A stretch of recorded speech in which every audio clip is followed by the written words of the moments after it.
This is the new Sony A7R6, the newest Sony camera in the R lineup. I've been using it for a couple of weeks. It's the spring season, so I photographed lots of flowers with it in the Netherlands, and I took it to Turkey for my wild tulip expedition. In this video I talk about my work and, most importantly, my first experiences with this new camera, the Sony A7R6. Alright, so this is it, the Sony A7R6, and in this video I'm going to tell you all about this camera. Now, few things first, I'm a Sony ambassador, and that's why I already have this camera for a couple of weeks. I have been photographing with it, as you could see in the intro. And also I should mention that all the photos you're gonna see in this video are JPEGs. I cannot open the RAW files, unfortunately, so I did not test the dynamic range and also not the ISO performance properly. So unfortunately, that's something that will have to come later. What I am going to show you in this video is lots of photos and work I did with it, and yeah, basically how I use my A7R6. So the main features of this camera: 67 megapixel, a completely new sensor. It has 16 stops of dynamic range according to Sony. It has a better image stabilization than before, 8.5 stops, and now it also shoots 30 frames per second without any blackout. And it has pre-capture that I use all the time on my A1 Mark II. So that is super nice. Video-wise, it has 8K 30 frames per second, and 4K now up to 120. And it has a new battery. More on that a little bit later. And it also has some other cool features that, yeah, I'm going to mention it later in this video. So yeah, let's take a look at some images. And I did several sessions. So yeah, multiple sessions in different locations. So let's start with a session that I did in a flower garden, actually a tulip garden here in the Netherlands, Hortus Bulborum, which is a garden where they have a lot of different tulips. So yeah, let's take a look at some images first. So here we are in my Lightroom, and I prefer to just show Lightroom because you can see here the files. Like I mentioned, they are JPEGs, and you can see here also the resolution, and we can also see the settings here. So for this, I used my macro. This is a tulip, believe it or not. It's a very tiny tulip. So yeah, wide open here, and we can immediately see, a very dreamy shot by the way, the detail, the high megapixel count. If we get even closer, we can see all the little, even the little dusty things on the flower. And here we can immediately see the benefit of the cropping. So this is a different image, and here I also made a version like this. I slightly cropped it in, and if we look at the resolution, it is still 6,500 pixels on the wide side, and this one is almost 10,000 pixels. So you have so many resolution to work with in combination with the G Master lenses. So I walked around this garden, and yeah, all kinds of interesting flowers. This is a tulip. It was not out yet, but look at these leaves around it. Very cool shapes. And again, the detail in the little things is just, yeah, it's quite impressive. And then here another tulip. And this is cool. The sprayers were on. How do you call it? No, the sprinklers. That's how you call it. They were on, and I was photographing them kind of in the rain. So that's cool. We can see all that bouquet of that drops. And yeah, this is shot with the new 100 to 400 millimeter, the f4.5, wide open here. So yeah, if you want to see my my video about that lens, it's also now on my YouTube channel. So yeah, I use that lens a lot as well, in combination with the A7R6. Let's continue a little bit. So walking around the garden, so lots of this is actually not a tulip. Well, they call it like the upside down tulip, but it's officially not a tulip. Also with that 100 to 400, yeah, you can see the detail is beautiful. This is a very sharp lens, by the way, as well. You can see it here at f4.5, very nice bokeh around it. And again, I can do multiple crops of the same photo here. And then I continue to the Rembrandt tulips, which are very popular because you don't see them much because they are special tulips and they are a little bit toxic. You cannot just grow them. And only in that garden you can see them in full bloom. And they are beautiful. Look at the details here, the textures. So what I did there a lot, first I went around and photographed like, interesting ones like this one. Like I really like the scene. Like this multiple flowers together, it looks like, it creates some emotion. And then what I use a lot, what I talked about before, is the cropping. So I noticed I shot this image and I noticed that something is not right. Something is not right with the composition. So I cropped it in a little bit and I kept it only like that. And now it works. Now the composition is great. So I cropped it in quite a lot and I often do that and I still have 5,500 pixels on the wide end. That's more than enough, especially for this kind of images. No problem at all with cropping. Here, again, with the macro, all shot with the macro. Actually, this was the original photo. And then I just crop in this part and then I have this one. And then you could say, why you don't photograph closer? But it's sometimes tricky because I'm shooting at f11 here, and if I get very close with the macro, my depth of field becomes very narrow. So it's better for the sharpness when I take a shot like this and then just crop it. My depth of field is then much more, and I have a sharper photo by doing that technique. So it's the same this one. So here I'm even shooting at f14, already quite close, but just focusing on the textures of those Rembrandt tulips, and that's where the resolution helps me, so I can just crop and get the exact composition that I want. And like that, I did some more images. I call them like these abstract photos of tulips, of the Rembrandt tulips, with the beautiful textures of the tulips. And then, at some point I was photographing a few hours and the sun was setting. So I was shooting some beautiful sunset light here. So we can see here two beautiful Rembrandt tulips. It looks, again, when I combine multiple tulips in one photo, I try to create emotion here with the light. And this is shot at 400 millimeter with the 100 to 400 f4.5. So very nice rendering of light as well. This one I also really liked. Beautiful, dreamy tulip with a lot of character, you could say. This kind of cropping to get the desired images, sometimes people ask me, Albert, why you don't use medium format? You can get even 100 megapixel, But the problem with medium format is the depth of field. It's much narrower. So I do like the full frame a little bit more because of the depth of field. It's bigger. And also I do a lot of focus stacking. So that's what we can see here. The sun was setting and here this was a beautiful blue hour in the garden. They let me stay there and I could photograph this church with this special tulips that I really like. So this is a focus stacked image to get everything sharp from front to back. Focus stacking. So I do that automatically with the camera. My A7R5 could do that, and the A7R6 of course can do that as well. You just focus on the foreground and you let it run, and then you have to combine the images in post. The camera doesn't do that. You have to combine them yourself. This is another example, slightly different composition.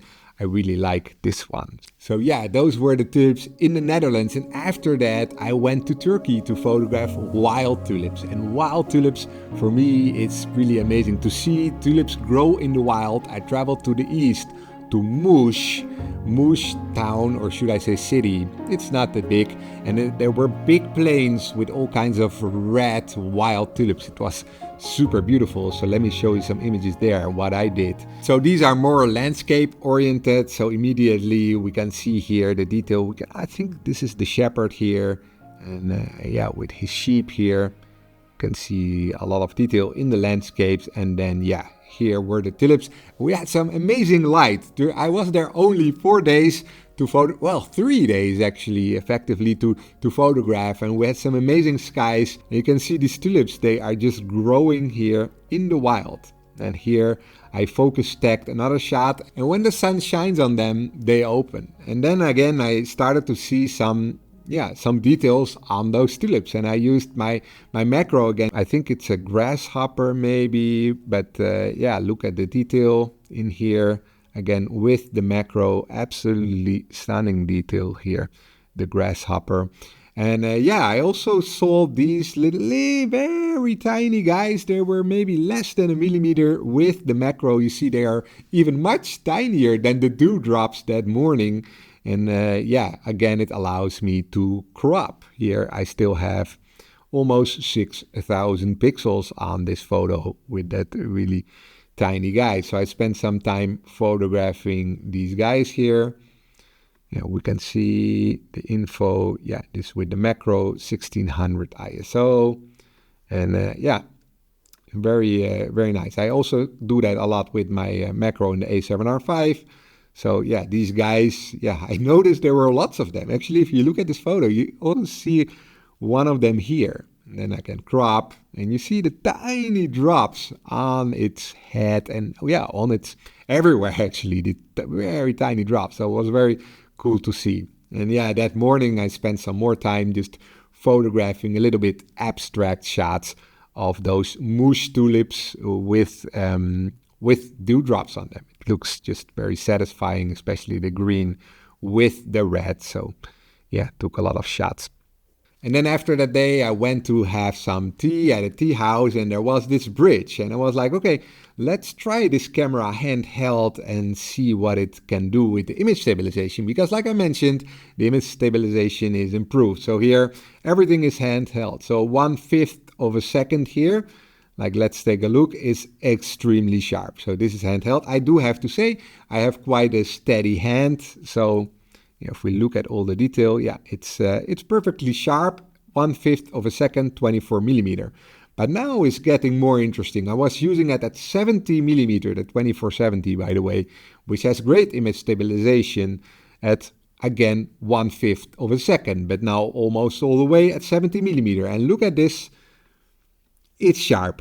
It's very sharp, and I shot this handheld at 1/5 of a second. And then I thought, okay, let's try more. So 1.4 seconds. Okay, let's try another 1.4 seconds just to see if I wasn't lucky. No, again, it was sharp, 0.4 seconds. Next one, 0.8 seconds. All right, the next one, still sharp at 70 millimeter, 0.8 seconds at 67 megapixel. I was honestly impressed. I mean, that's better than I can do with my A7R5 for sure. Okay, I kept going. 1 second. Okay, next one. Also sharp. 1 second, 70 millimeter, still sharp. Okay, more. 1.6 seconds. All right, 1.6. No, it was not sharp anymore. And after that, actually, if I shot some more at 1.6, yeah, it was not sharp anymore.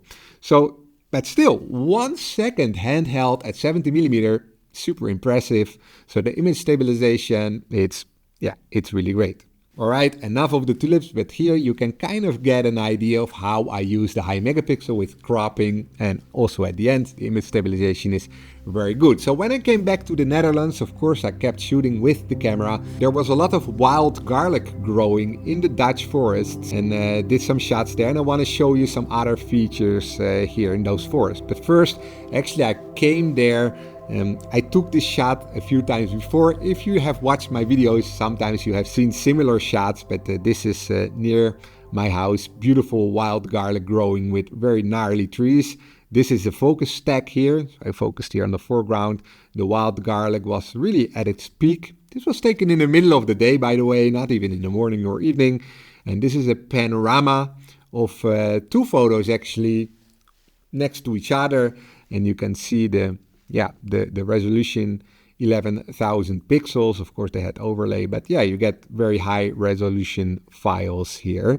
This is another one that I really like, the path of wild garlic. It looks kind of like we are walking in a fairy tale. I always use these elements to kind of frame around. You can see here on top that leaves are framing around the image of the path, and the path looks very mysterious here. Also very nice. And there was very nice light. This was earlier in the morning. very nice light, and yeah, wild garlic everywhere. I really like those flowers. But there was more stuff in this forest, and I found this super tiny blossoms that somehow were still blooming. They were like really like this. So again, this was with the macro lens. It's a little bit of a crop actually. And I also noticed very tiny insects here. So this is also a crop. Yeah, look at that. The sharpness. Very tiny insect here with the stems of that blossom. And yeah, I started to see some more little insects here. This guy, yeah, was on a wild garlic flower. And I think he was eating it or something. If anyone knows, tell me in the comments. And yeah, of course, even a little fly with the macro looks interesting. Here, I was shooting at, what is it? Wide open f2.8. And look at that. It's still the detail is yeah, incredible with the macro and the A7R6. Yeah, a spider that doesn't look, yeah, it looks a bit, oh my God, look at all the little hairs here. And yeah, but also the wild garlic flowers by themselves, they look, yeah, they look beautiful with this small depth of field. And I'll just, yeah, I can spend hours just looking at those little things, little insects, little tiny details in the flowers. And then I saw these flowers and I saw a lot of bees flying. And I was like, okay, now I'm gonna try the insect autofocus and the pre-capture, because remember, this camera now has pre-capture that I also use on my A1 Mark II all the time to capture this kind of bee shots. But it's not really possible, or yeah, my A7R5 couldn't really do that. My A1 Mark II is much better for that. But right now with the A7R6, yeah, this is a crop, but look at it, the detail. This is, yeah, if I look at the original of this, I edited it a bit. So this is the original, and then this is the crop. You see that? That looks just beautiful, the detail still in the crop. This one is, yeah, in between. And how I usually shoot is I focus on the bee. It locks on, then I put pre-capture on, and then when it flies away, I'm a little bit too late, but I press the shutter, and because of pre-capture, I can catch it. I can catch it exactly when it leaves the flower, and I have the whole sequence, so I'm gonna show you that. But I really like this one, when it's in between the flowers, in the air. Also, these ferns that are still rolled up, wow, they're so beautiful, right? Look at all the little details on that ferns, those hairs. It's just, yeah.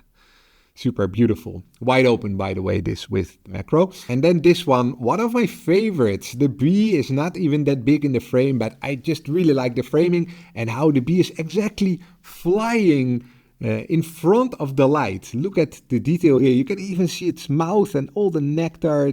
8 kind of, yeah, 3200 of a second at f4, but look at that. And here, so I have another version cropped slightly. And also this one from the same sequence, like a slightly different pose in the sky. But yeah, here I'm using the 30 frames per second and the pre-capture. Let me show you how I use the pre-capture with those bees. So I lock onto it when it's sitting on the flower, and then when it's flying away, I'm slightly too late. But because of pre-capture, I still have that half a second before that. So that's how I can capture the bees exactly when it's flying away here from the flower. And you can see almost all the shots are sharp. The autofocus is doing a great job here. And now I go back here. You see this, that's the sequence. 30 frames per second with pre-capture on those insects. And these are not edited. And then, yeah, you can crop in to make the composition how you want, basically. Okay. So yeah, that's how I work with pre-capture and the high frame rate, and it works very well. Yeah, similar to my A1 Mark II, you could say. So I'm so happy that I can capture now with the A7R6 also these kinds of shots. It's absolutely amazing. This video is sponsored by, well, no one really. So if you want to support this channel, support my photography, I do a lot of teaching. Check out my academy, albertdrosacademy.com. I teach you how I edit my work, how I approach photography, and much more. Also, I have this big, beautiful coffee table book available. It has 10 years of my photos from the Netherlands. So if you want to have my work in your living room, definitely check out this book. I ship all around the world. Let's go back to the video. after this session I felt, okay, that's cool. I use pre-capture on the bees. I do that a lot. But what about, other stuff like birds, for example? I'm sure bird photographers are interested in that, and the frame rate and the autofocus and all that. So there's a polder, how do you call that, even like a countryside area close to my house, and there are a lot of birds there. So I took the camera there for a session of a little bit of bird photography, just to quickly try out some stuff. So this is the first photo. Yeah, I really like the photo actually, and you can see here the beautiful detail in all the feathers, and here it was calling. It was sitting on a fence here. I really like this kind of portrait. This is another one here, same. I captured it just when it opens its mouth here. And you can see the great detail with all the feathers here.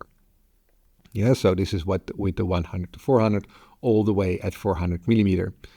I really like this one as well with the light, a nice portrait, also at 400 millimeter.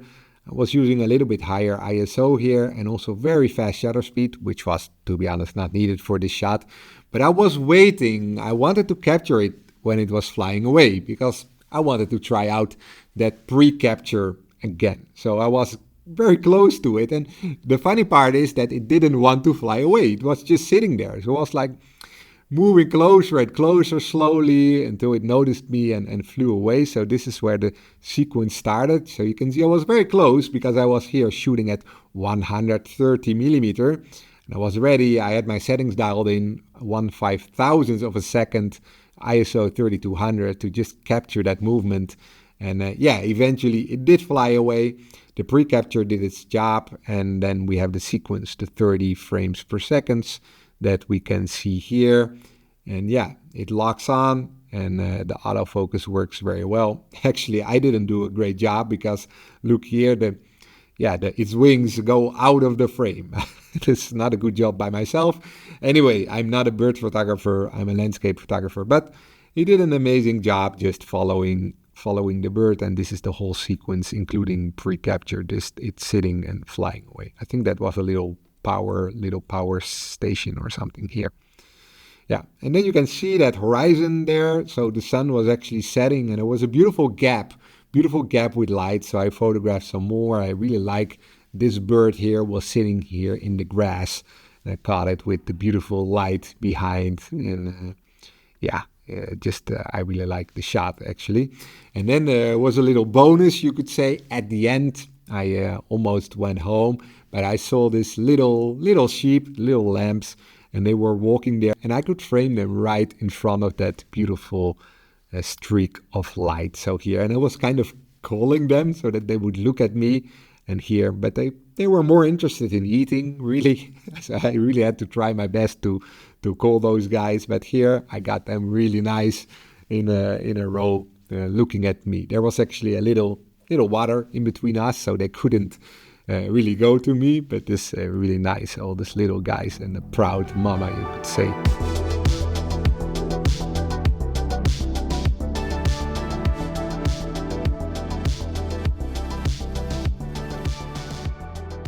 So I also photographed the moon with it, but like I said, I couldn't really test the dynamic range and ISO performance. So the crazy thing was that time-lapse sequence was fully in JPEG, and I was actually surprised about the dynamic range of the JPEGs. That's kind of funny because look at this photo, that's a JPEG, and look at the original.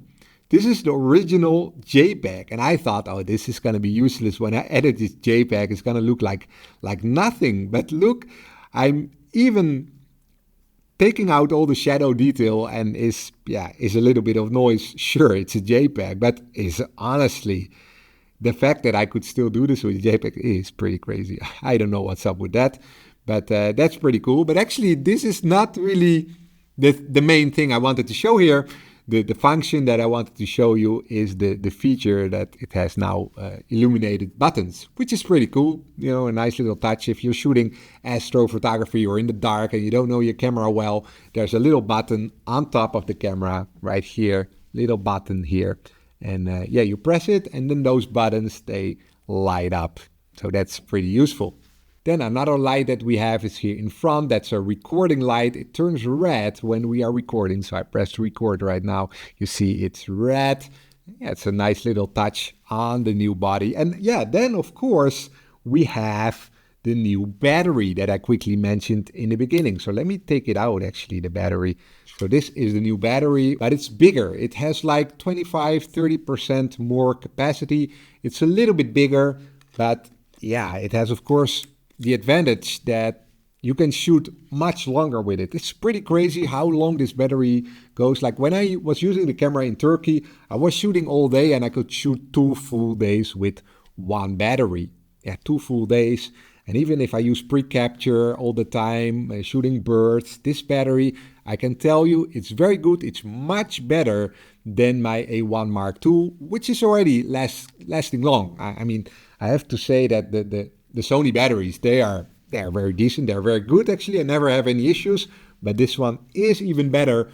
Of course, the downside of this is that probably the new bodies are going to have the new battery, so you need to kind of invest in some new batteries, but 2 or 3 should be enough, especially because we have a new charger here where you can also see the health of the batteries. This is a new charger and you can charge your batteries, I think in like 1 hour one is charged. It's super fast, quick charge, and yeah, it's just extremely fast. I hope that gives you a good idea about the camera, what you can do with it. Unfortunately, I couldn't test the dynamic range or the ISO performance, so I do have to get back to you on that later.